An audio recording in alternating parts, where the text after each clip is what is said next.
great. It's okay? Looks better when you're further away. Can you check that audio level? Check that's coming through. Can you talk for us, Joe? Ah oui, je vais parler maintenant. Bonjour. Sound good? I will speak in French so you won't understand. Good? En français. What? Sure. So now I will have two kind of presentation, and I won't speak too much about France. I will speak especially more about BDS as such, and BDS in Brussels. But actually, France is not so different. Belgium is just worse, but because the difference between France and Belgium is the fact that there is a huge Jewish community in France, so they react, and so there are debates. In Belgium, there are no more Jews left, like I would say in the northern countries, like, I don't know, Sweden, Norway.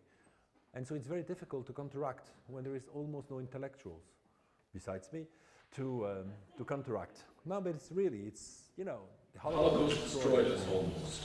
So let's start about anti-Semitic invariance in the mirror of the BDS campaign. And actually it's not strange. Let me see if it's a good one. If not, it's too late anyway. Yes, more or less.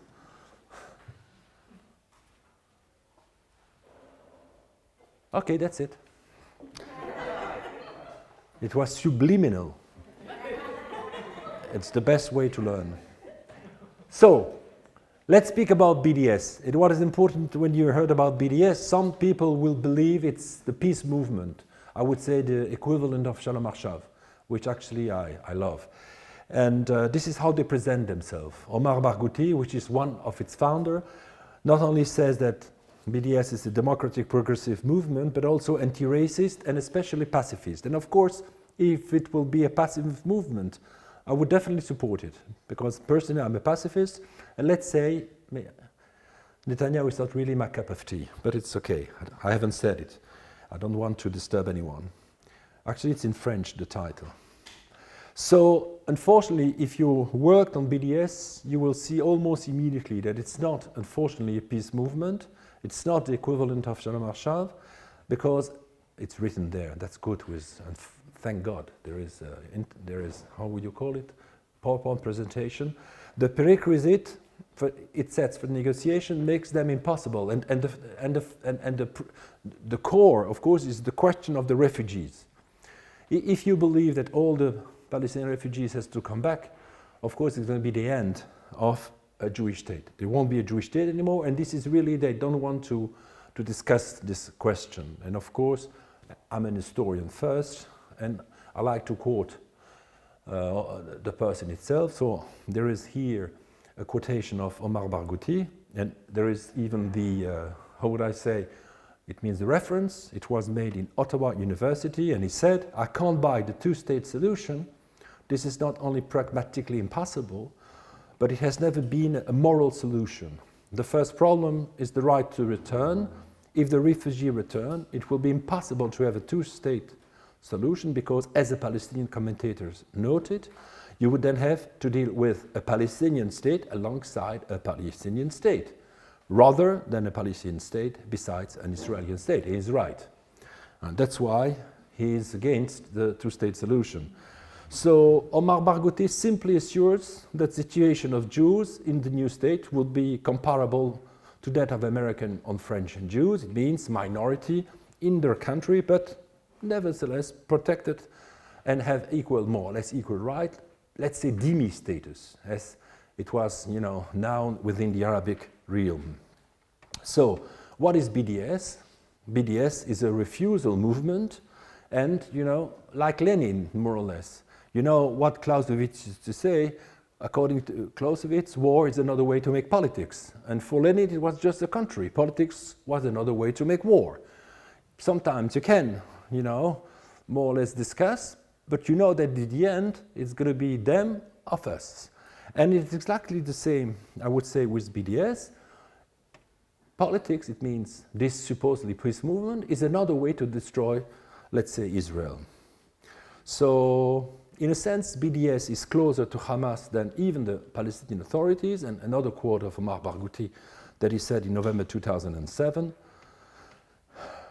when he signed the appeal called One State Solution, and he made no secret of it, and I remind you what this appeal said.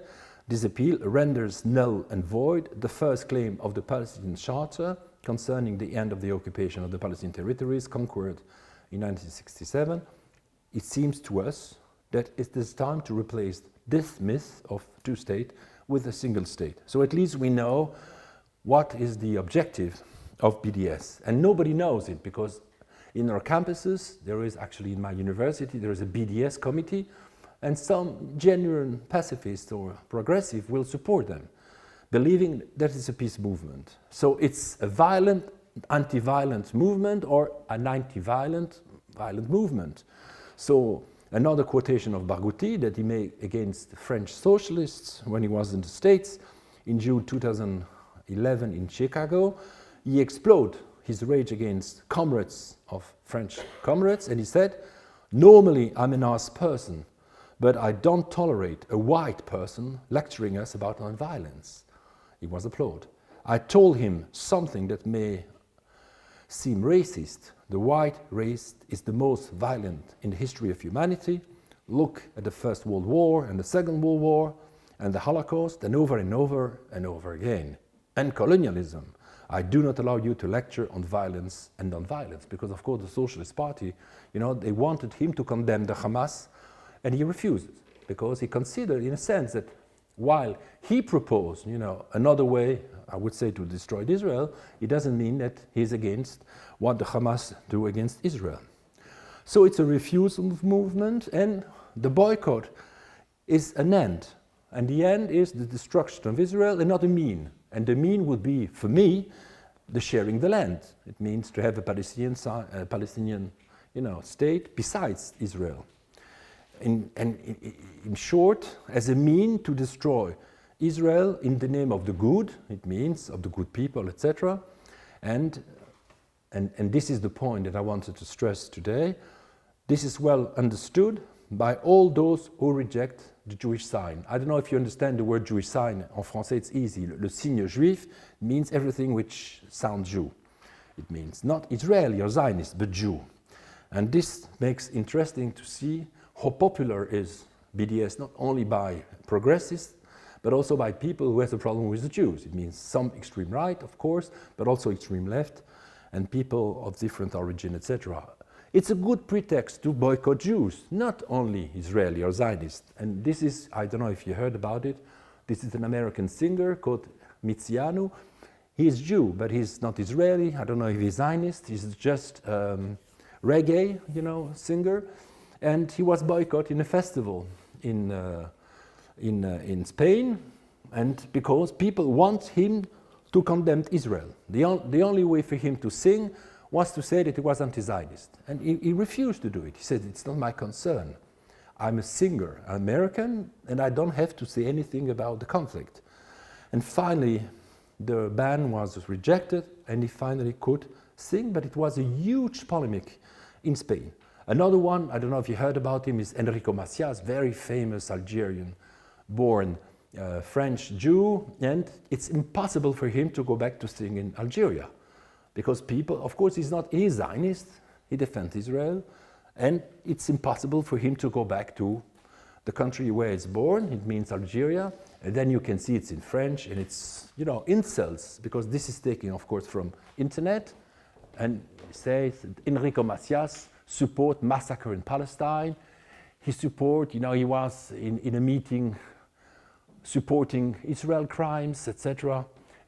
And that's it. And it's quite vulgar, I would say. Another example, this singer, I don't know if he's good or not, he's a French singer, actually binational, and he was representative for France in Eurovision contest. You heard about Eurovision? And they say that this man collaborated with the KKL. You know what is KKL? Keren Kayemet Layasot. And it means almost a genocidal organization. etc. So you understand the level, you know, of rejection and how, I would say, BDS is used. So what is interesting is the fact that BDS is like a syncretic place. People will join, in a sense, to be able to protest, I would say, against the state of Israel. In April, I think it was, actually there is no date. That is very unfortunate of myself. But I think it was around 5 years ago. There was a demonstration organized by BDS France, and the title of the demonstration was Separation Between the CRIF and the State. You understand? It means it's like separation between the church and the state. So arguing that in fact there is no separation between what is CRIF. CRIF is the equivalent of the Board of Deputies. It means is the body representing French Jewry in France. So if it's true, it means that the Jews are governing France, because this is a demonstration dedicated to the separation of the French power with the French state. It's a 19th century, I would say, motto. And it was launched by BDS, but what is interesting is the fact that many people did attend. It was a huge success. Thousands of people decided to demonstrate, went in the streets, and this is, you know, a poster of extreme Catholic rights, and you can see this is the sign of people rejecting Vatican II. This is really the people who reject actually Jean 23, the Pope Giovanni 23, and so Civitas, Catholic extreme, for the separation of the Jewish, I would say, of the Jews and the states. And okay, why not? This you can understand. But also then you will find radical rights. And not only that they say you have to separate the Jews from the states, but, and they ask, you know, and, you know, they are praising Euro-Palestine, at least, etc. And they, you know, showing a portrait of Nelson Mandela. So it means Jew apartheid, and those are extreme right people. And then you can see, I don't know if you know the people, it's the Prime Minister of France and the President of France. It means Val and the former, and François Hollande, present as a Jew and for the separation of the CRIF and the state. Then you will see, etc. Another one, this is two presidents of the CRIF. So, control of inferior race. So it means that the Jews, he was the president of the CRIF, control Prime Minister of France and the President of France. And this is really like an old vocabulary, a vocabulary of the, I would say, pre-Holocaust vocabulary, etc. And this is the same, this is another president of CRIF, and of course with a kind of scatology, and this is also very common. How would you call this animal? Pieuvre? An octopus. A what? Octopus. My God, I knew this word. A Jewish octopus. And this is interesting, but even leftists did participate. Those are young communists. And also, you know, they demonstrate for the separation of the CRIF and the state, member of the Young Communist League. And this is, you know, he used to be professor in St. Anthony's College, Tariq Ramadan, and Tariq Ramadan on his Facebook page, of course, he shared, how to say, a post of François Bourgat, who is professor of university professor in south of France, and he says, when a courageous law, a Republican courageous law, asking for the separation of, let's say, the Jewish influence and the state. And this man teach at Aix-en-Provence, France, and Tariq Ramadan, good question. Good question. He should have asked what about the women, but he didn't. It was just about the CRIF. And those are Islamic antisemite. This is a page we people of France ask for. And again, you will see François Hollande depicted as a Jew. And this is President Sarkozy, as you know.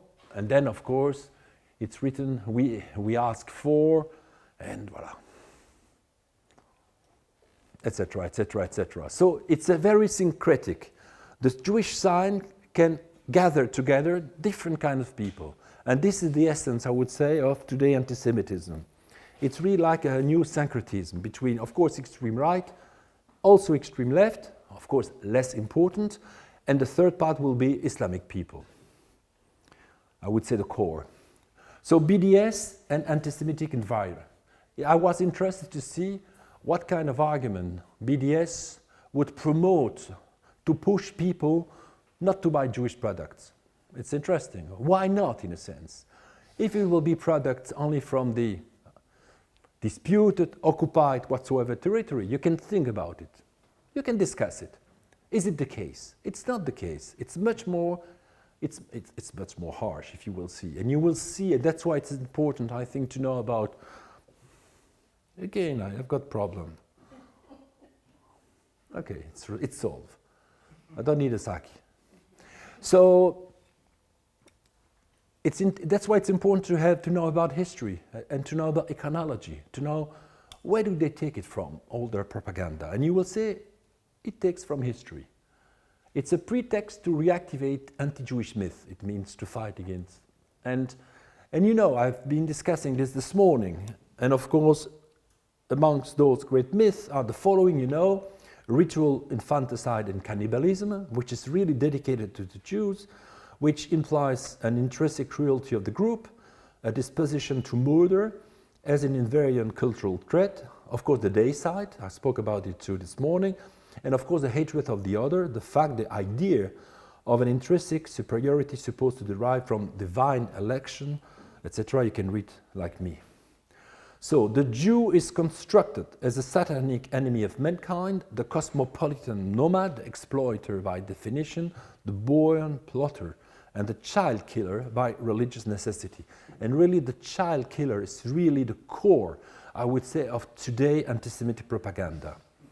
So these more or less elaborate anti-Jewish stories, which circulate in the form of legend and rumors, constitute the ideological dimension of what I call Judeophobia. And the greatest anti-Jewish myth, that of the bloodthirsty cruelty and criminal nature of the Jews, is supported by the legend, I spoke this morning, of ritual murder. And again, of course, this blood legend is a product of what Jacques Le Goff, the famous French historian, called the Long Middle Age. It started, remember, 1144, Norwich, England, and it stopped. Did it stop? No. But at least the last great moment was Kielce, 1946, Poland, when 42 Jews who escaped the Holocaust were killed, including pregnant women. Why? Because they were supposed to have tried to kill a Polish child, 1946, Poland. So, again, you don't see it very well, but it's classical representation of Jewish cruelty against children, babies. What they do there, it's exactly what they did to Jesus. It's a deicide. It's a kind of, you know, he is like Jesus on his cross, and as you know, they are using his blood for special preparation, matzah preparation. Again, Simon of Trent, I spoke about it. This is a Quattrocento. You will find hundreds, if not thousands, of those representations. And this is Poland, 18th century, made by the French artists.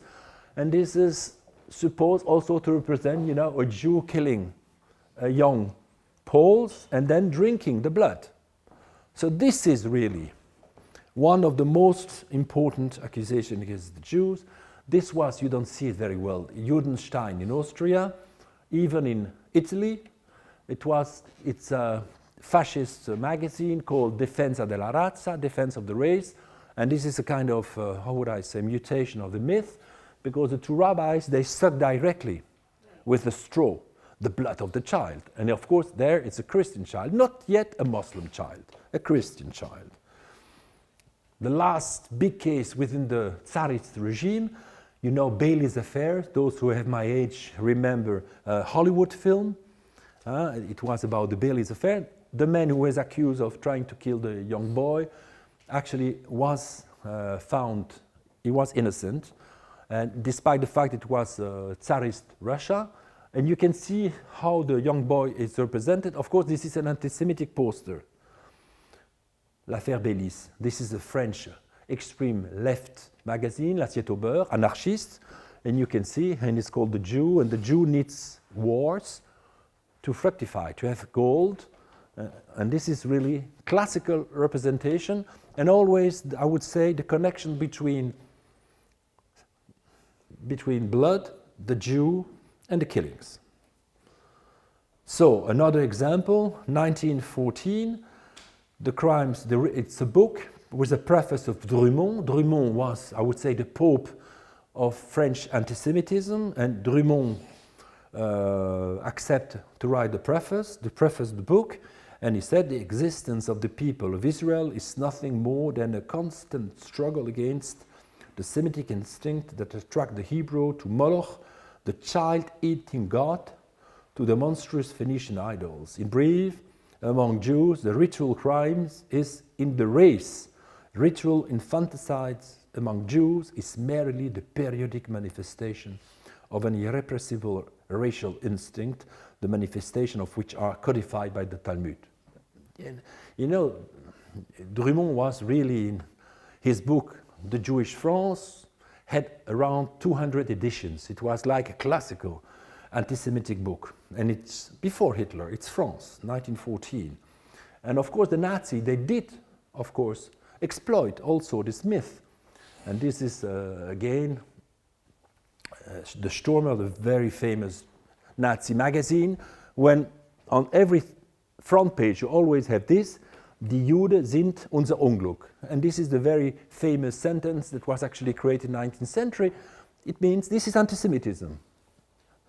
If everything went wrong because of the Jews, because it's the evil of the society, etc. And the same, and this is very interesting. This is against the Stürmer. It's the very famous Phipps. His signature is somewhere here. Phipps was the main, I would say, cartoonist in Germany. And actually, he died in his bed in 1975, as far as I know. Well, he stayed for 2 years in jail, the poor guy. And this man was really responsible in the sense, you know, of actually the director of the Stürmer, Streicher, was hanged in Nuremberg. And you can see what anti-Semitism is. Anti-Semitism is an inversion.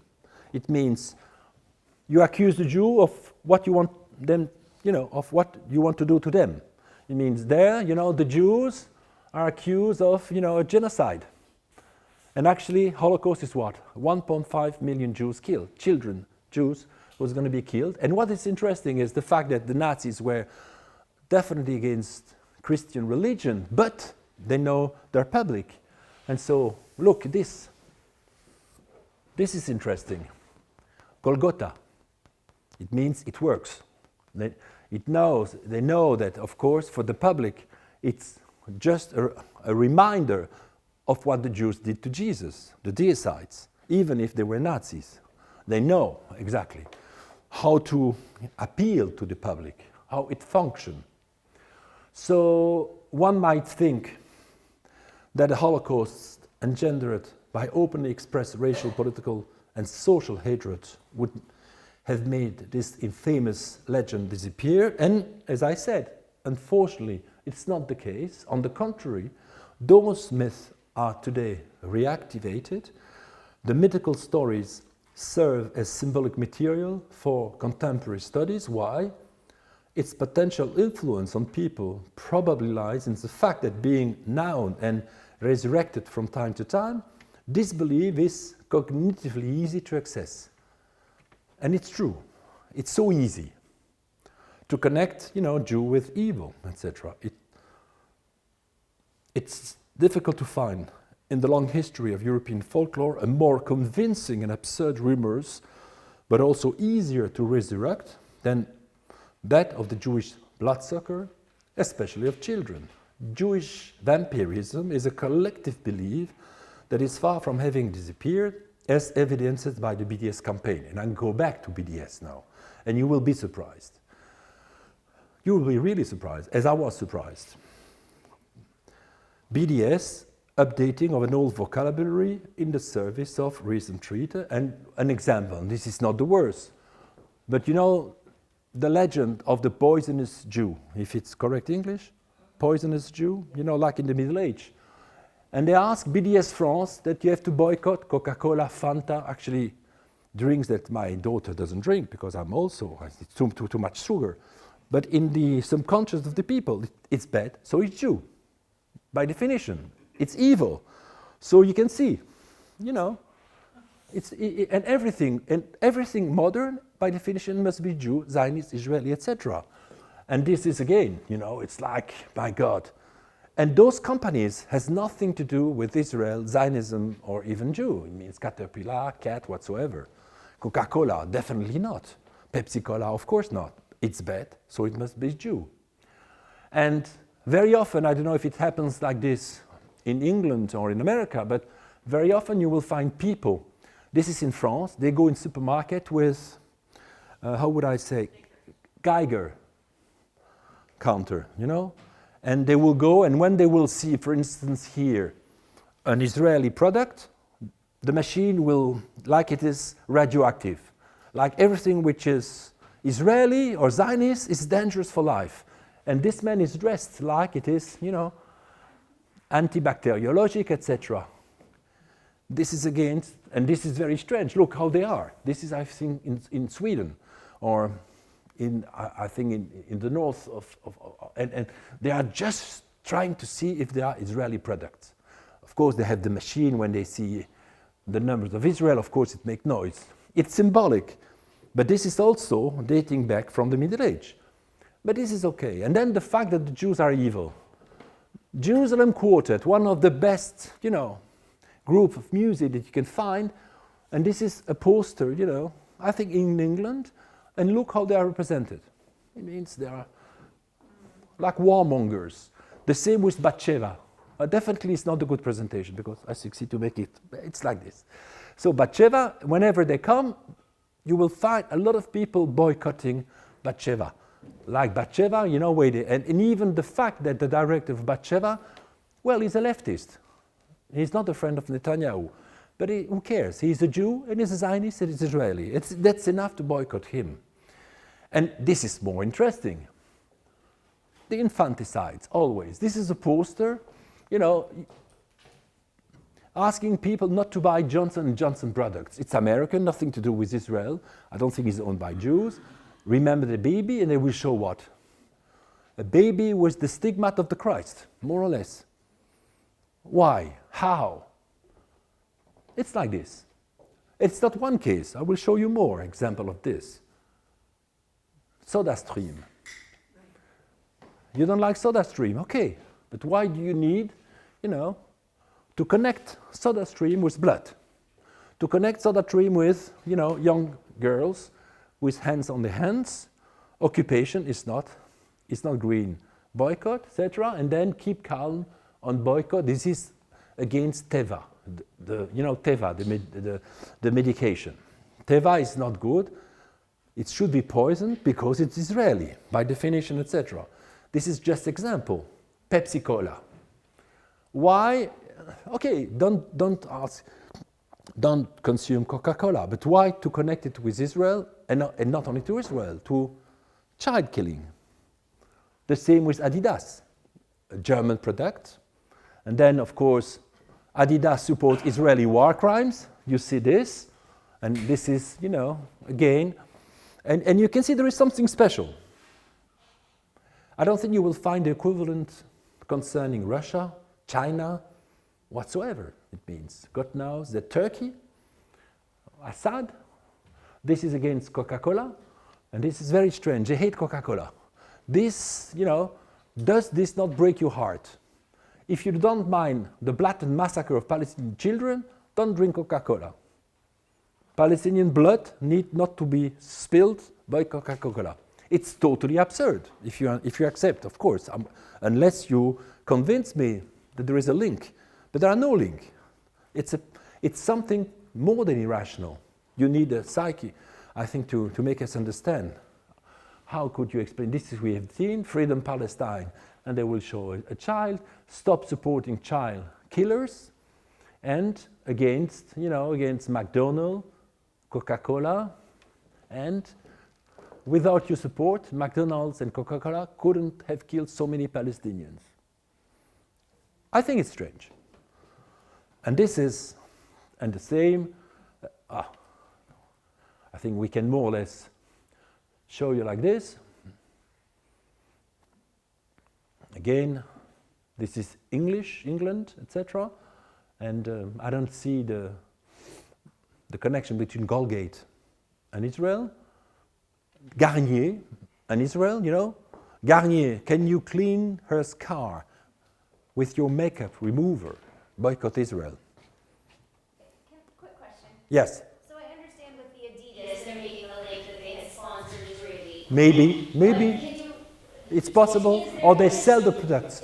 Garnier, do they have a rationale for every product? Or do No. they just say, No, I don't think so. They don't even go to that level. For instance, this one. This is, again, a conductor who went to South America, and this is how they represent him to boycott his concert.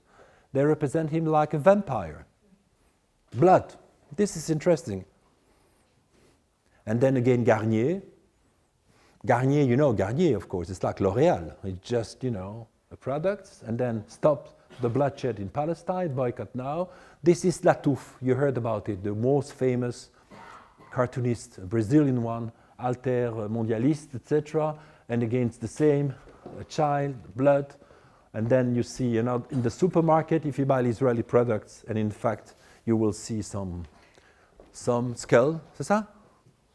Let's say yes. And then you can even buy posters. And what is interesting, posters, and look, baby carriage. And this is really, this is what you will find.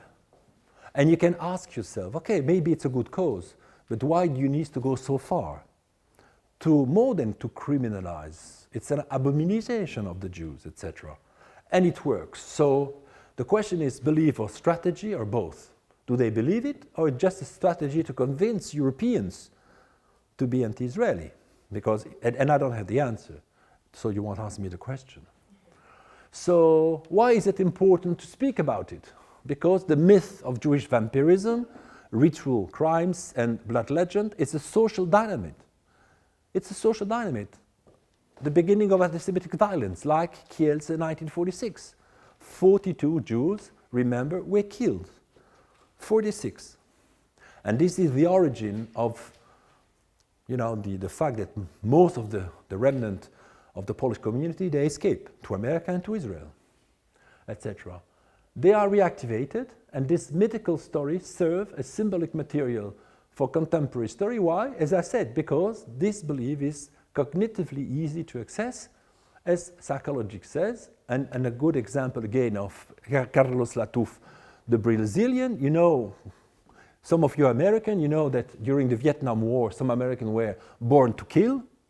This is the Americans. The Israeli is different. It's born to kill babies, not children, babies. This is 2002. So it's really stick to the Israeli people, and this is kind of cartoons that you will find, not only in Palestine, the Arabic world, but the Israeli soldiers and the babies, Netanyahu as a vampire, classical thing, and then against, a kind of Hasid killing children.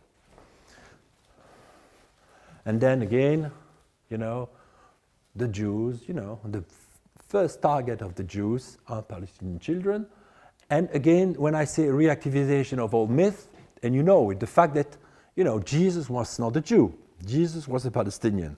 And Palestine is a new Christ. And then this is the kind of thing you can find. It's very well done, actually. So you see the Christ, and then you see a Palestinian. And actually, not far times ago, Linda Sarsour said that Jesus was a Palestinian. Yes. Very clever. Yes, exactly, for sure. And this is another example. This is again a beautiful representation of Jesus on his cross. And then you see a Palestinian, and then it said, yes, the first, it's in Portuguese, and the first Palestinian killed He was the first Palestinian killed by the Zionists, by the Zionists, Jesus. This is the level, I would say, of what people would say. And this is American posters. It's even worse, very strange. And it said, she could never dream again because, and this is, you remember, Tzipi Livni, this is Netanyahu. He never became a real boy. Again, the fact, and maybe there is a kind of, publicity company which pushed them to do such a thing, and this is maybe the worst. Peter Pan killed by Shimon Peres. And this is, when I say dynamite, and this could explain also, I would say, the bombing and all the trouble that we have in France and Belgium. This is the demonstration in 2009 against Israel. And look, dolls. Gaza worse than Auschwitz, etc. And Holocaust.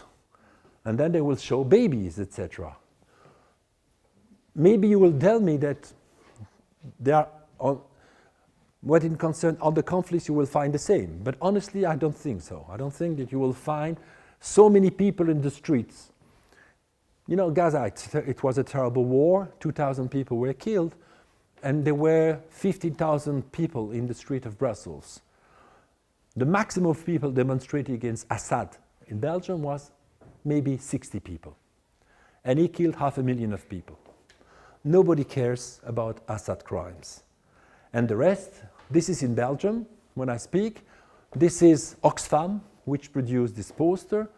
You know, you don't have to have, Israeli fruits, because Israeli fruits are full of blood.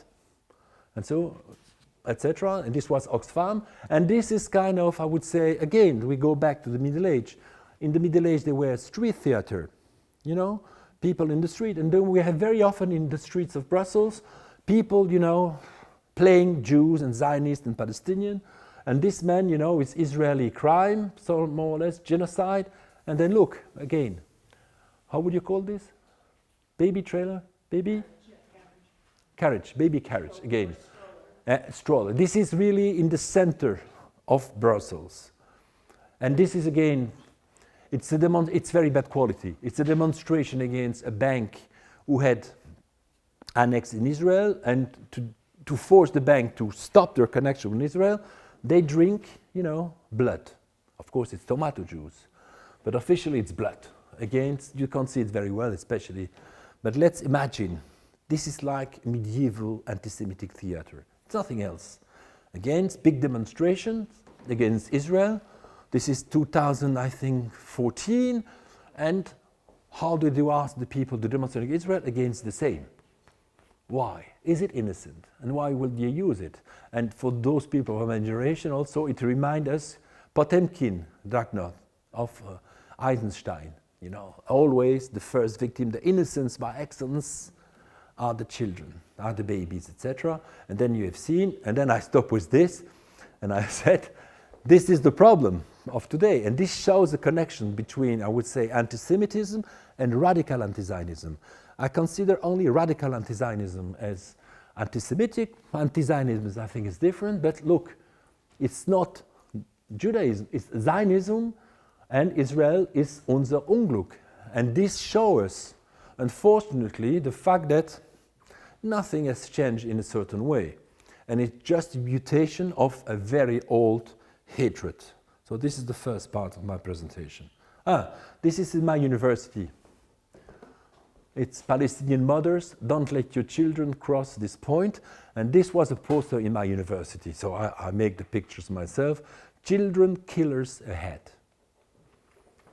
So imagine when you find this, what can you do? Nothing. So, well, okay, this is about Belgium. This is something you will find in the Belgian press.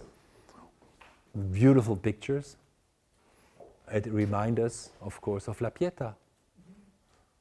Jesus being a Palestinian. And again, the press. This is the Catholic main daily. And then, of course, it reminds us And again, you can see more or less, voilà.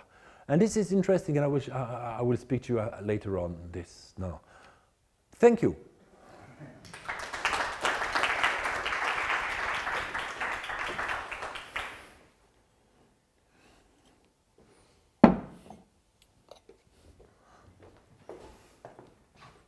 Two minutes? I have a question. Okay. You were talking about Belgium, first of all, I don't get right. About, I'm sorry? When you were talking about Belgium, Yeah. I noticed that there were more things in French than in Dutch or Flemish. Well, what more? There were more things about Belgium in French than in Flemish or Dutch than you show now. So I was wondering, for example, because there's quite a big Orthodox community in Antwerp, Yeah. if there's a difference in how you talk about it in the Flemish texts or in the French-speaking magazines, websites, etc.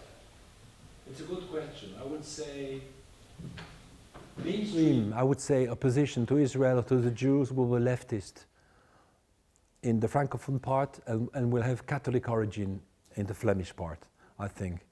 And you will find this strange thing of, you know, the nationalist movement in Flanders, they are really derived from the collaboration. And so they have a strange relation because on a certain way they oppose the Jews, but they try to appease with Israel. So it's very strange. But for instance, I will show you in the next presentation the fact that there are absolutely no reaction. Both sides of Belgium, they can't react on anti-Semitism for different reasons. And you won't find any condemnation. They don't know how to respond because, as you know, anti-Semitism is far right or it doesn't exist.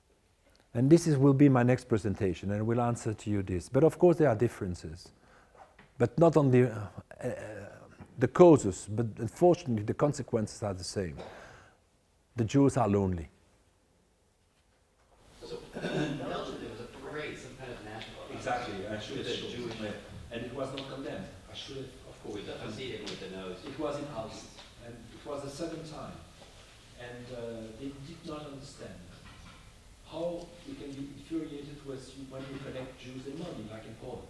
To them, a Jew looks like Hasidim is rich, which is totally wrong. But it's like this. And so they did not understand. And even we have a center against racism financed by the state. And they said, well, it was just fun. And they refused, to go to court and to defend the Jewish community. It's really, there is a problem of denial, and I would say understanding. We are facing ignorant people. I think ignorance is our worst enemy.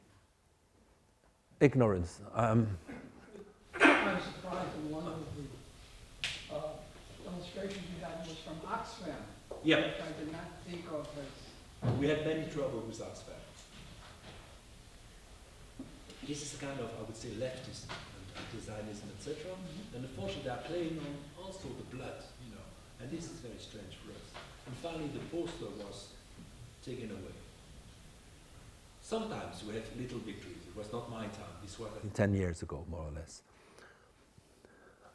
Your presentation was, you started off talking about BDS, and then you showed a lot of pictures. I was wondering if really all of the images you showed were embedded in like BDS agitation. Not true. And the other aspect is that the BDS obviously is not, they don't have a central committee, It's true.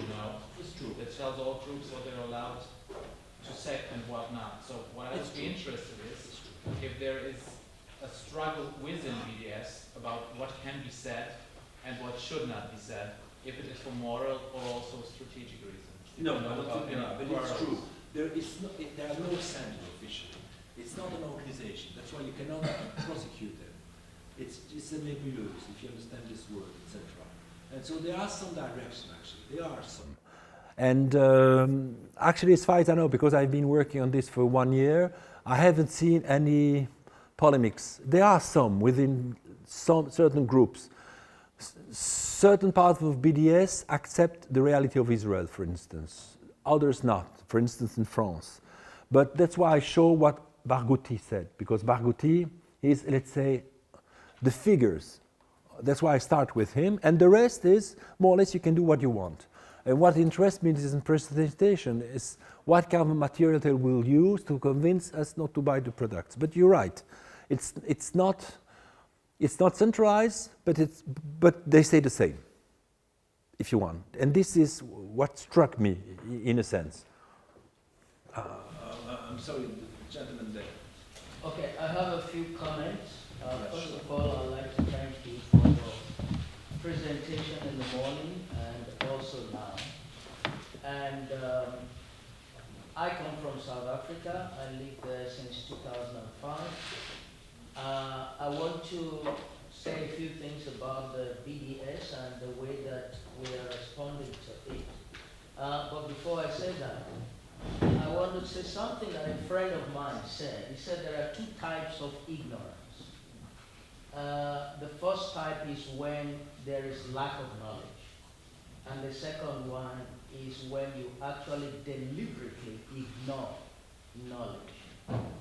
And I think that it's important for us to understand that the BDS campaign is not operating from the paradigm of lack of knowledge. It's operating from the paradigm of ignoring knowledge. Ignoring knowledge. And it's important for scholars to consider that it's not sufficient to actually engage with them intellectually, because it is not for lack of knowledge that they do what they do. I think you're right. It is deliberate. Okay. It's just a way that they have found expression for their hatred against the Jewish people. So what we decided a few years back is that we're not going to be reactive towards an organization like BDS. We're going to rather be proactive. In other words, instead of us chasing their tail, we decide we want them to chase ours. We want to be more proactive towards Israel. And so we established two organizations. The first one that I want to talk about is called DAISY. It's an acronym for Defend, Embrace, Invest, Support Israel. Okay, and it's a registered organization. It's founded by a member of South African Parliament and who responds to anti-Semitism on the floor of the Parliament in Cape Town. But in addition to that, he decided that we, all lovers of Israel, we should establish this organization and use the platform to educate the young people in the universities and even in high schools on, to give them the true narrative around Israel. So you can Google that organization, that is one of it. The other one that we have established is called the Africa-Israel Chamber of Commerce. So, and you can also Google that and see what we're doing all over Africa, that instead of just responding to the BDS campaign and trying to explain why Israeli products should not be boycotted, we decided to actually promote Israeli products in the different parts of Africa and to highlight for the various communities the value that these products have added to human life. And I want to recommend that also to Europe. To say we will see it. But if you don't mind, let's go on. Yeah, let's go on. Let's go on. Go on to your... What does it mean? It means go on. Yes, that means go on. Okay. Like this? Merci for the phone. So let's go to the second presentation. And the fact, as I said, now today there is a kind of syncretism between different kind of Jewish hatred. And I've been working in schools in Belgium, and this is more or less the result of what I've been doing.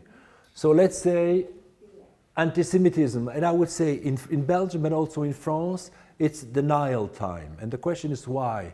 Why can't the Belgian, and not only on academic level, but also on the media and on political level, they're not enabled to Well, to discuss and to accept the fact that nowadays, in a sense, anti-Semitism kills more people than I would say, the word I don't like, Islamophobia, but to go fast.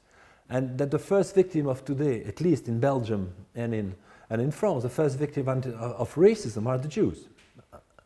And they can't recognize it. And there are, according to me, two reasons.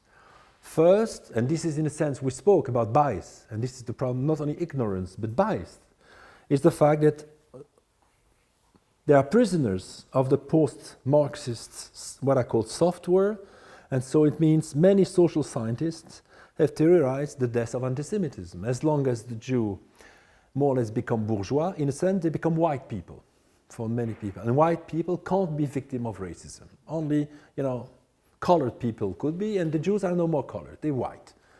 So that's why they do not invest anymore in working, analyzing anti-Semitic phenomenon. And this is true with the historical anti-racist organization, even those created by Jews. The second thing, they are prisoner of what I call an anti-fascist vision.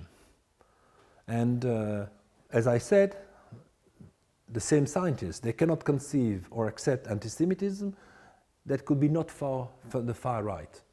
You can't be a racist if you're a Muslim, because you're supposed to be a Semite, which is absurd, doesn't exist, or a leftist. Left anti-Semitism doesn't exist. So it means it's very difficult for them, of course, to learn about it. And so an example of the fact that nobody is answering the question. You will be surprised. In 1914, there was a restaurant in the Francophone part of Belgium, and this man, the owner, was a Turk. And the Turk said in French, my restaurant is allowed to dogs, but closed to Jews. Zionist, he said, in French, but in Turks it's written to Jews, Yahudi. There's no, okay. And this is very strange. Well, this is in 2014, a restaurant forbidden to Jews. And which is very strange that last June, the Belgian prosecutors dropped the case against the cafe owner.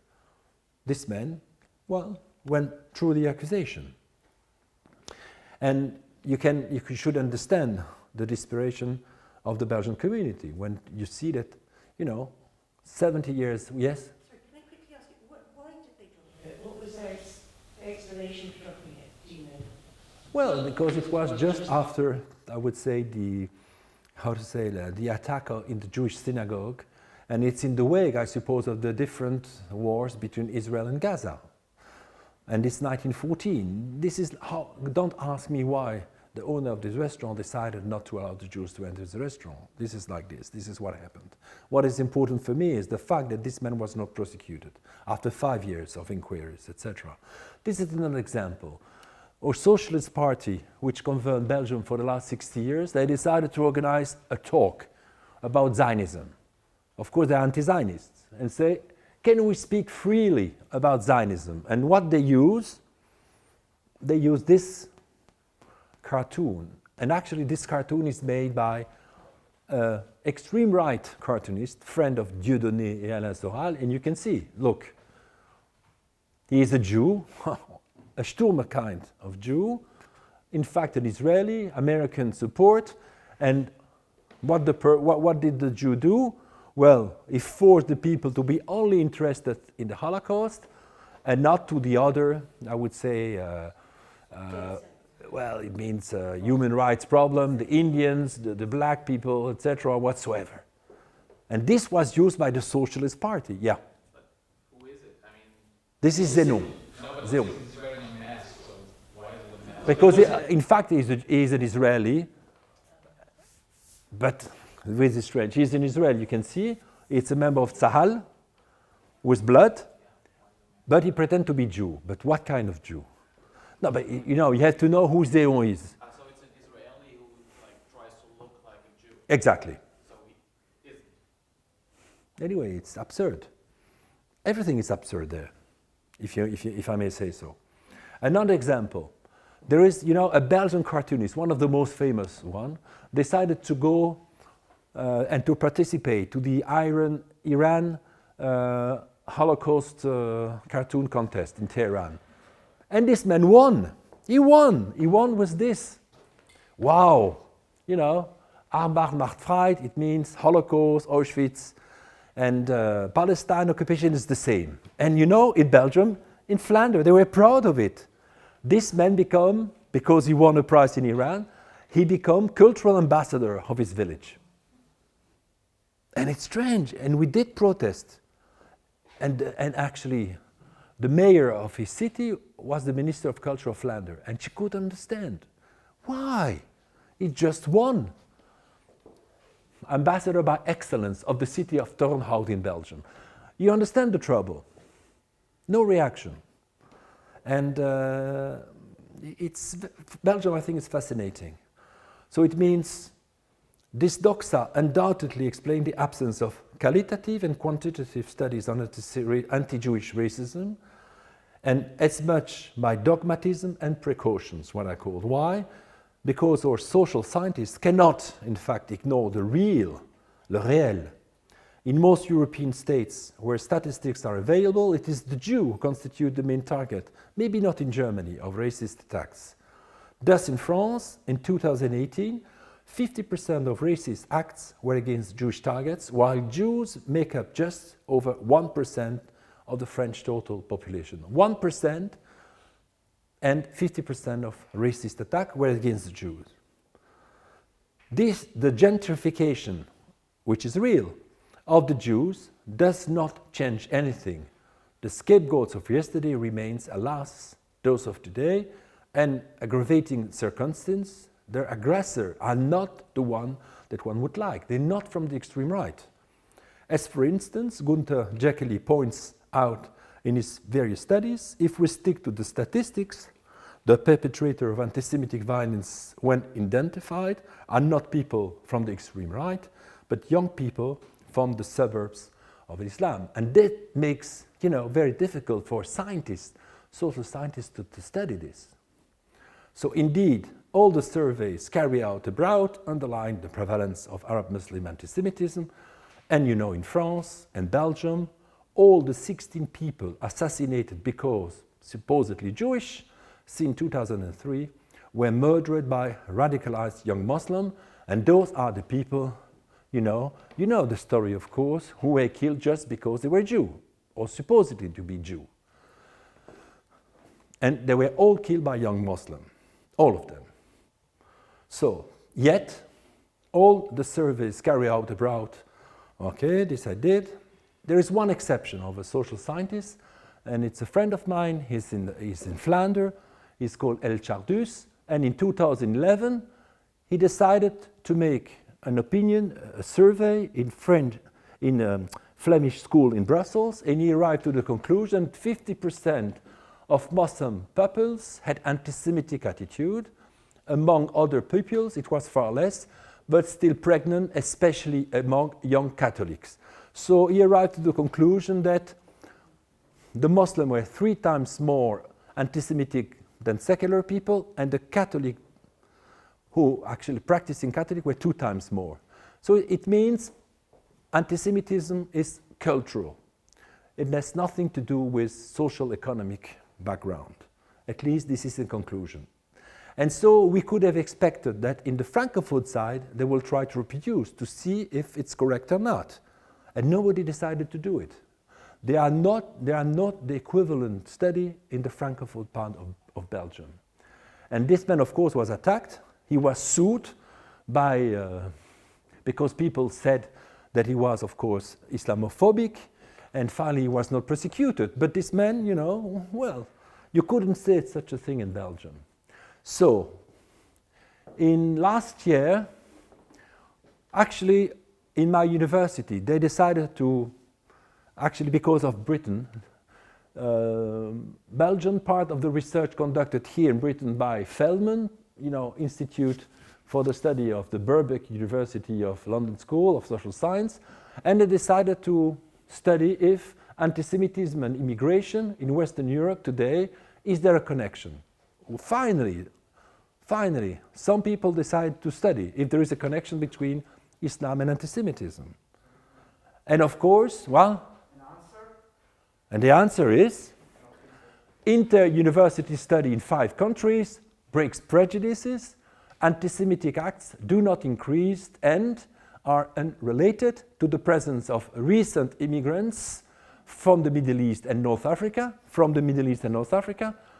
It is the double teaching of a vast, very important, vast investigation which we could consult en primeur. This is in the French magazine, the same, I quote, this is what they say, the researcher, the perceived rise in anti-Semitism is not confirmed by the existing data, etc., etc., etc., etc., etc. And of course, in Belgium, everyone was happy. This is Le Soir, equivalent of the New York Times or Le Monde. And they say a study destroy all the prejudice against the Muslim. And they show nothing. And this is the Jewish museum where people were killed. So everyone is pleased.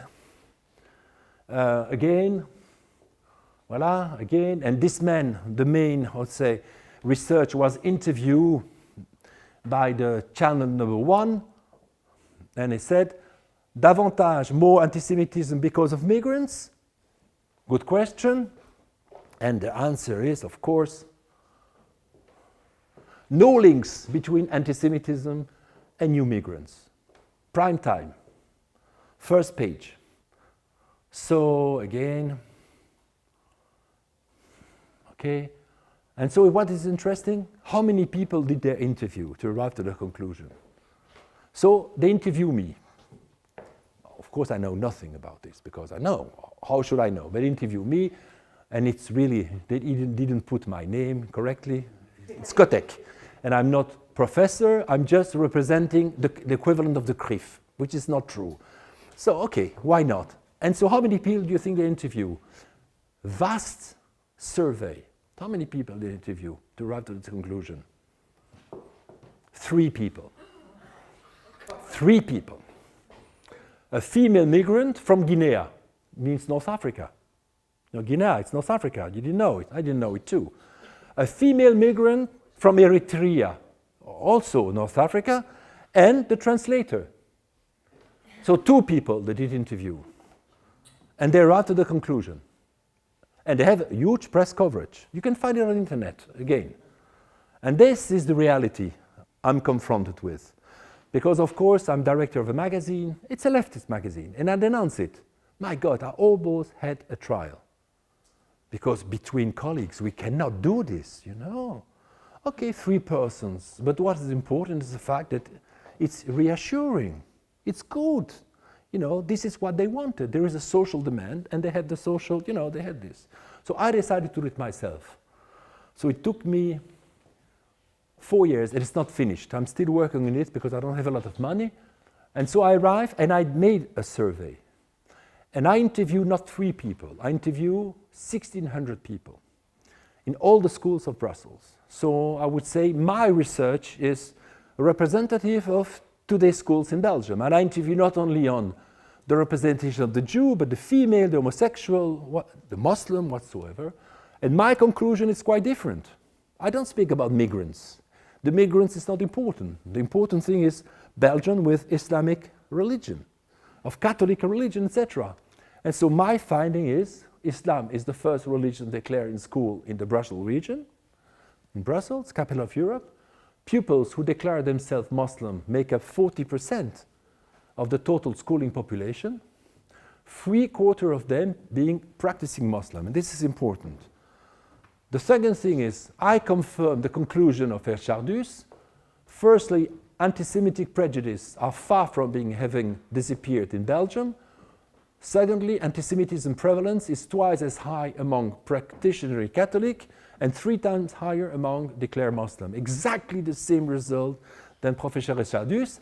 And curiously, prejudice against Jews seems more pregnant, more durable than against Muslim. I would find more anti-Semitism prejudice than anti-Muslim prejudice. And then ignorance of Judaism, of history, is boundless, abyssal.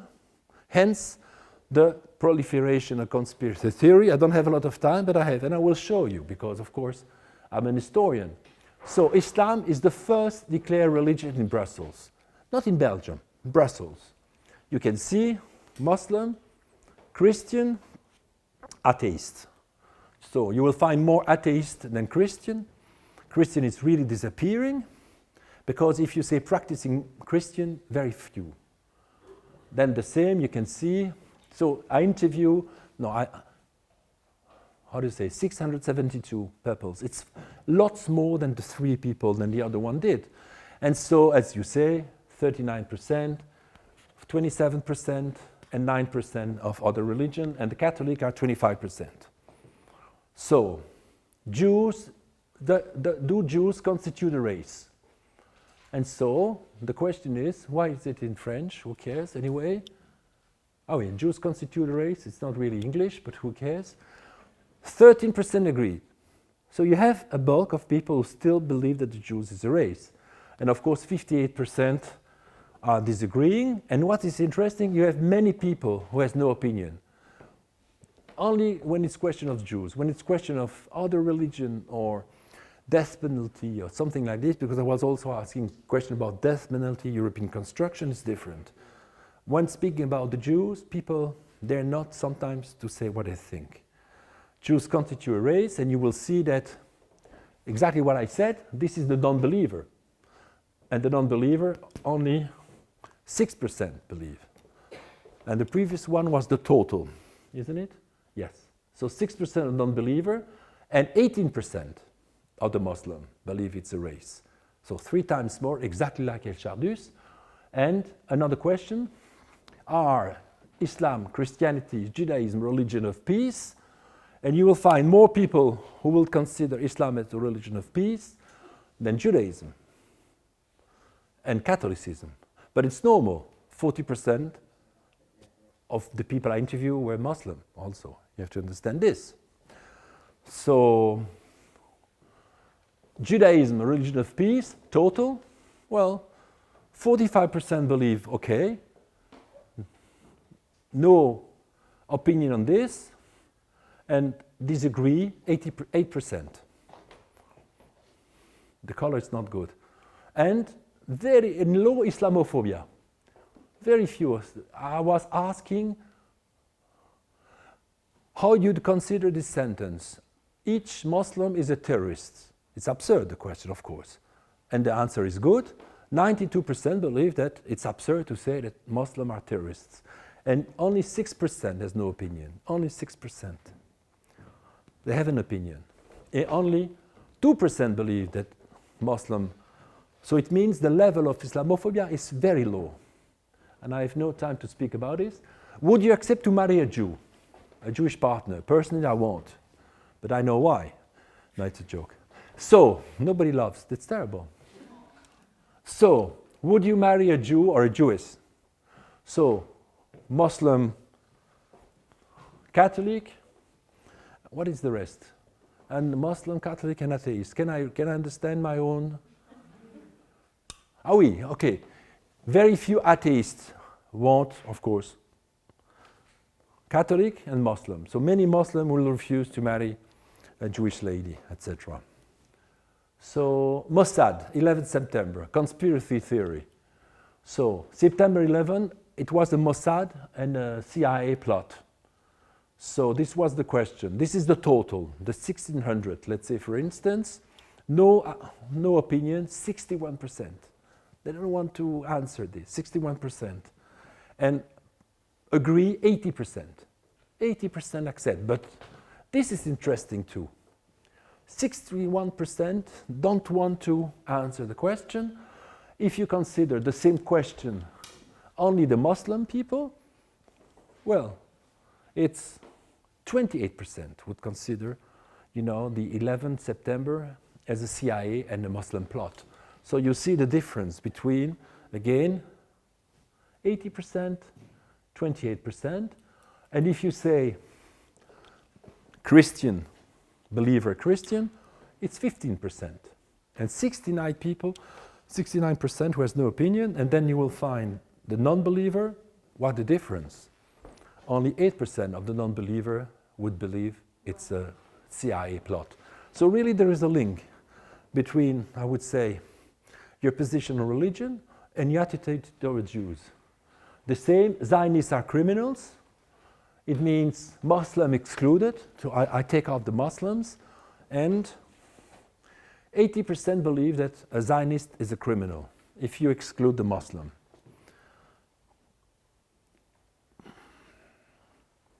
And this one, and 40% of the Muslim, if so, are the Zionists criminal, agree 36%. 36% of my Muslim population believe, etc. Let's go. The Jews, do they control the bank, the media, with the Freemason? This is the total. What about the Jews and the Freemason? Did they control? 21%, it's a lot. 21, it means 20% more or less of my of the people I did interview believe that the Jews do control. 21%. If it's the, and this is the total, my God, what's the difference with this? Total is the same. There's a problem here, who cares? No, I care, of course. The non-believer, look the difference, it's only 8% of the non-believer. And this is the Muslim, I suppose. And the Muslim, there will be 36% of the Muslim who believe that the Jews control the bank, thanks with the help of the Freemason, etc. Yeah, of course. Just one picture. Thanks. So, what do you make out of like half of Muslims who don't agree? It's true. It means it's important too. My answer doesn't say the Muslim are anti-Semite. It's like a chaldus, just to say that you will find more prejudice within the Muslim. That's it. And within the practicing Catholic. Then this is the conclusion I'm arrived to. I won't say they're anti-Semite, things like this. Just the fact that religion seems to be the factor which will make the difference, considering, I would say, your attitude toward Judaism, toward the Jews. This is what I can say. But you always have high percentages of people who do not give an answer. It's true. I don't know. It means, as I said, it's difficult there are different kind of interpretation. One interpretation is they know that it's dynamite and they don't want to engage themselves. And I would say that those people usually, they have prejudice. Because if not, they will say no. You said school children, What age? 17, 19, or 21. It's the end. And so the other question, for instance, do the women should stay at home? Because also we ask this, and you will see, look, only 7% of people who didn't give their, say, I don't know, I have no opinion on this. Only, you see the difference. This is interesting too. And of course, the majority, 90%, would say no. This is why I knew you would answer this question. So that's why I show this. But of course, it's not easy for me to understand. So I have to be very careful. I don't have also to blame and to go too far in my conclusion. That's why I haven't write it yet. And if you say the same question, so the Muslim, there will be like 22% compared to, I would say, the previous one is 3%. So there's a difference. And everything is connected, etc. Is the Holocaust greatly exaggerated? Of course, the total would say no. It's not greatly exaggerated. But 14% of the total will say yes, and 39% has no opinion. This is the total. And only 6% of non-believer. And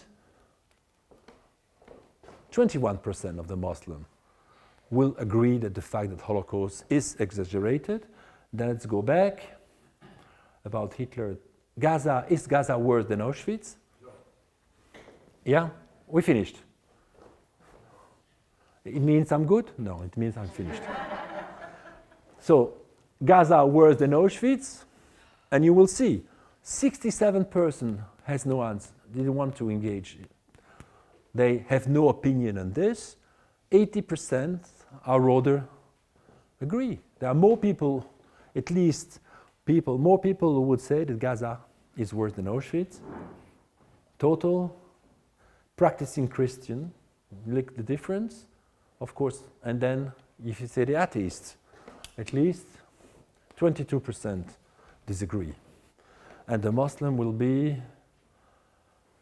38% of the Muslim agrees that it's worse, and the rest is 54 has no opinion on this. And et cetera, et cetera, et cetera. You know, we ask 100 questions. Oh my God, I can stay. And is Aleppo worse than Auschwitz? And it's the same, et cetera. Which means that ignorance is terrible also.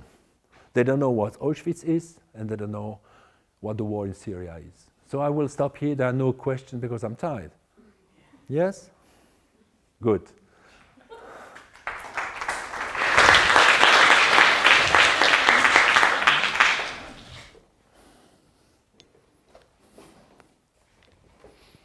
Now, if there is a question, of course. Oh, is it published? Not yet. It's going to be published, I think it's September. I'm waiting for, how to say, a sociologist, statistician to help me. Because, of course, it's quite difficult and I have to be extremely careful. Because, as you know, if you understand how Belgium is, I could be lynched if I say the truth. So I have to be, so I will be yes and no, mais en même temps like Macron. I will have to be careful. So let's hope it's going to be published. And it's going to be published in France by a leftist organization called La Fondation Jean Jaurès, which will help me, because if not, they will say I'm an extreme rightist, of course.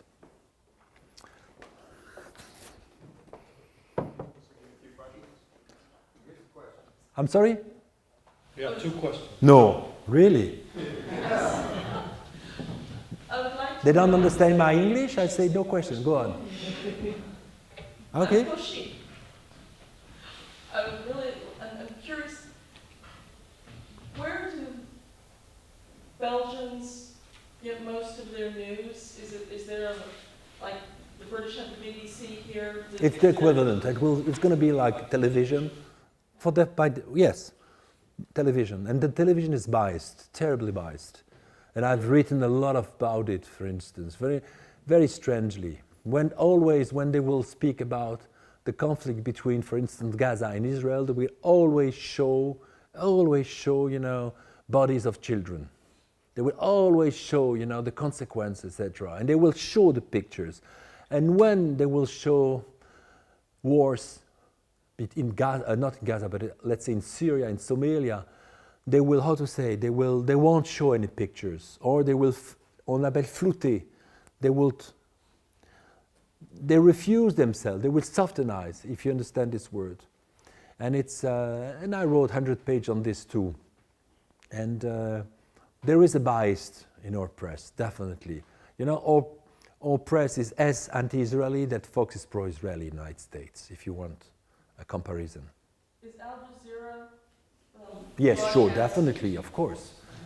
Of course, we've got. And are there Muslim Belgian channels as well? Of course, there are. Definitely, they have their own television, etc.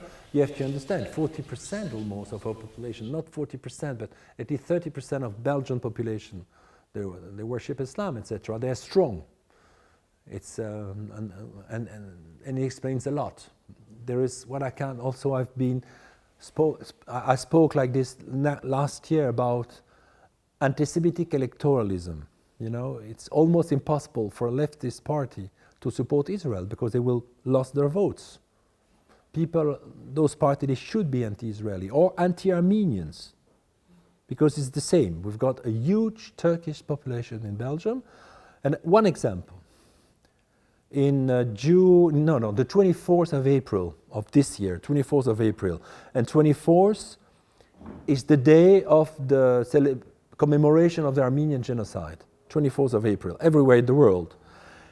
And our Belgian politician in the chamber choose this day to vote a law condemning any kind of denial of genocide. It means Tutsi genocide, which is good. Yugoslavian, it means Bosnian genocide, but not the Armenian genocide. You can deny the Armenian genocide. Why? Because the Turkish lobby is extremely strong. And this was the day of the commemoration of the Armenian genocide. It was an insult to them. They are not anti-Armenians. Just the Armenians, they don't count anymore, like the Jews. We are 15,000. What is 50,000 voters? Nothing. Yeah. Am I right to assume that you were the one who made up the options for the answer for all of these choices? Yes, I did it with sociologists, etc., with other professors. So I was wondering why you chose pandemic instead of something like ISGAP, because that seems more neutral and more. Good question. Was there a No, I don't know. Okay. But good question. Why not? I have no opinion. We didn't expect so many people who would have no. But yet, then you see, it depends on the question. On death penalty, everyone is in, and then I've got other questions, etc. But it's quite an adventure to organize such a thing, especially if you don't have a lot of money. Yes. Hi. Did you say at the start of our day together that you present some of these materials to the French police? What? Or have I imagined that you present some of these materials? No, not this one. Previous, definitely. Are the same kind of materials? Is it the same kind of dynamic that you present to them? I'm sorry? Is it the same kind of materials that you present to the French police? Of course, but in French. But not the... Far better in French. Yeah, but not the anti-Zionist part. Yes, of course I would. Okay. It's You would. important for them because I'm defending the IRA declaration, which says on certain occasions anti-Zionism is anti-Semitism, in other cases not. I consider you can criticize the government of Israel. Criticizing Netanyahu for me is not anti-Semitic. To be against the government, even being anti-Zionist, even if it's strange, the only people who cannot have a state would be the Jews, but even this I could accept if you want. It's strange. But you've got religious anti-Zionism and religious, and extreme leftist anti-Zionism. So we have to accept the Bund, for instance. But I think it's important to explain, for instance, to the policeman that sometimes when you criticize Israel, in fact you oppose the Jews. It's just a pretext. They just use another words to attack the real target, the Jewish people. And what kind of reception do you get from that when you talk about it? Well, as I said, I'm better in French, so I think it's good. No, I think they honestly, they learn a lot because for them it's new. They know nothing. You have to understand, ignorance is really... No, I think, let's say I'm popular in French. Time for